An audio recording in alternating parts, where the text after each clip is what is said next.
Bien, vamos a empezar esta semana ya con el arte romano. El arte romano realmente tiene muy pocas diferencias respecto al griego, pero las que tiene son realmente importantes. Lo hacen totalmente distinto al arte griego. Aparentemente es muy similar, copia muchos elementos del arte griego, pero ya quiero que nos quedemos con esta frase. Un arte al servicio del imperio. ¿Por qué dicen esa frase? Porque el arte romano es un arte de propaganda. Es un arte que siempre va a recordar realmente quién manda y dónde está el poder. Y cuando en Hispania se construye el acueducto de Segovia, cuando se construya el acueducto de los Milagros, cuando se haga el Teatro Romano de Sagunto, cuando se haga el Teatro Romano de Mérida, realmente siempre nos van a estar recordando que Roma ha creado eso. Y por lo tanto, en este contexto es un arte de propaganda. En Roma era muy importante el concepto de pan y circo, es decir, se garantizaba la alimentación y el entretenimiento de la población. Y en este contexto el arte va a ser muy importante.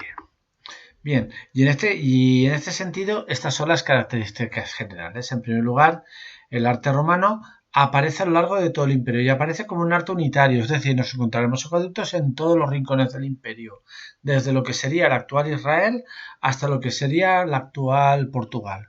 Nos encontramos por todas partes restos romanos, desde Inglaterra hasta el norte de África. Por otro lado, está claro que su influencia está muy vinculada al arte etrusco, que es la civilización que surgía al norte de Italia, y al arte griego, que tenía unas importantes colonias en el actual sur de Italia, que es lo que se denominaba la Magna Grecia. Recordad que en esos primeros momentos de expansión del arte griego comentábamos la importancia de la península itálica también para los griegos. Y después la idea de la propaganda. La propaganda es básica, la propaganda de todo, es como un cartel electoral. Siempre a la entrada de las ciudades aparece la efigie del emperador, pero al mismo tiempo son muy prácticos, es decir, ahorran dinero. Muchas veces cuando cambia el emperador no cambian la escultura, solo cambian su cabeza y se hace un retrato de su cabeza. Y en este contexto son muy prácticos, pero al mismo tiempo para recordar que está Roma, lo que hacen es construir mucho. Y claro, para eso hace falta dinero y por lo tanto se construye barato. Se construye barato aunque aparentemente se construye caro. ¿De acuerdo? Y en este contexto aparecerá un nuevo material constructivo. Ya no será la piedra, sino que aparecerá lo que se denomina el hormigón. No el hormigón como lo conocemos hoy en día, sino que es una especie de mezcla de arena, yeso, agua, restos de piedras que construyen lo que se denomina l'opus incertum, la obra incierta, una especie de fábrica hecha con encofrados, hecha con moldes, sobre la cual después se coloca la piedra. En este sentido, además, Roma va a influenciar todo el arte posterior europeo hasta el siglo XIX, con la excepción del arte gótico. Y va a ser tan importante la arquitectura religiosa como la civil. En Grecia, recordad que no, que prácticamente todo lo que hablábamos era de arquitectura de tipo religioso. Y en esta idea nos encontramos el concepto de racionalidad y funcionalidad. ¿Racionalidad qué significa? Que la obra está perfectamente pensada. Está pensada y actúa la razón y después sirve para algo. La obra tiene que tener un papel, tiene que tener una función, tiene que servir para algo. Esto es un concepto muy arquitectónico, muy presente hoy en día en la arquitectura del siglo XX y del siglo XXI. Se busca la función más que la belleza. Se busca lo práctico. El edificio se hace en relación para lo que va a servir, no para otra cosa.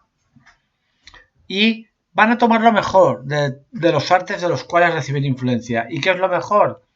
El arte etrusco, donde es muy importante la infraestructura, la red de alcantarillado, los acueductos, el abastecimiento de agua a las ciudades, y en parte tomarán de la arquitectura griega lo decorativo, lo bello, los órdenes y también en parte el templo, pero no van a tomar mucho más. Al mismo tiempo, la evolución a lo largo del tiempo fue muy reducida. ¿Por qué? Porque estaba muy claro que era una arquitectura al servicio de una función, al servicio de un papel, nada más. Hay que recordar que en cuanto al sistema constructivo utilizan el arquitrabe como los griegos, pero incorporarán también el arco y la bóveda. Recordad la gran diferencia entre una forma de construir y otra, aunque después cuando veamos el arco y la bóveda lo explicaremos más detalladamente. Es muy importante la cúpula, la bóveda de medio cañón y la cúpula de arista. Esto permite que edificios sostengan mayor peso que si utilizan la estructura arquitrabada. Aunque en muchas ocasiones aparentemente utilicen la arquitrabada, realmente estarán utilizando la cúpula. Los materiales que emplean, ¿cuáles fueron? Esencialmente la sillería en parte, pero sobre todo para recubrir edificios, pero como os he dicho antes, la mampostería, es decir, una especie de combinación de restos de piedra con argamasa, con arena, con yeso, para hacer una estructura muy sólida que llamaremos hormigón, aunque no es el hormigón tal y como lo entendemos hoy en día. Eso sí, utilizan las formas arquitectónicas griegas, los órdenes, y más, van a evolucionar en esos órdenes apareciendo lo que se denomina el orden toscano y el orden dórico romano y también lo que se llamará el orden compuesto, que es una mezcla entre el orden corintio y el orden jónico. Materiales, ya lo hemos dicho, la piedra. En los elementos aparecerán las columnas, el arco de medio punto y la cúpula, pero aparecerá otra cosa importante que es la pilastra. ¿Qué es la pilastra? Es una columna falsa. Es una columna que aparentemente sujeta un peso, pero realmente no lo hace. Y lo que realmente llama la atención del arte romano es el edificio, las tipologías de edificios. ¿Por qué? Porque es un arte al servicio del ciudadano. El ciudadano recibe servicios y en este contexto de recibir el servicio admira al poder. En las ciudades aparecerán termas, aparecerán anfiteatros, aparecerán teatros, aparecerán circos. No en vano aparecerá, por ejemplo, circo en la ciudad de Valencia. Tenemos muy conocido el anfiteatro de Segóbriga, también hay un teatro en Segóbriga, aparecen templos en prácticamente todas las ciudades romanas y si nos vamos a Cuenca, pues nos podemos ir perfectamente a la ciudad de Valeria, donde encontraríamos gran parte, encontramos termas y encontramos templos, es decir, muy importante las obras de servicio. E incluso si nos vamos a otras localidades de la Manchuela, encontramos otras obras civiles importantes, como es la aparición de acueductos, aunque sean a pequeña escala, son romanos. Por ejemplo, hay un acueducto en Montecillas, o también nos podemos encontrar puentes, como es el caso de algún puente romano en la Manchuela, como es el caso de Buenacha de Alarcón, que posee dos puentes de origen romano, aunque sean pequeños. Pero en este contexto es muy importante el servicio al ciudadano y después muy importante las vías romanas. Las vías son las carreteras y las vías romanas son importantes por dos motivos. Por un lado, porque permiten acceder a las materias primas, permiten acceder a recursos, pero por otro lado permiten el movimiento rápido de las legiones para ir a defender o proteger algún sitio determinado. Y por último, la ciudad. La ciudad es el centro neurálgico de cualquier territorio. ¿Por qué? Porque la ciudad domina la comarca, domina la provincia, domina la región y desde esa perspectiva se controla económicamente el territorio y se controla también militarmente.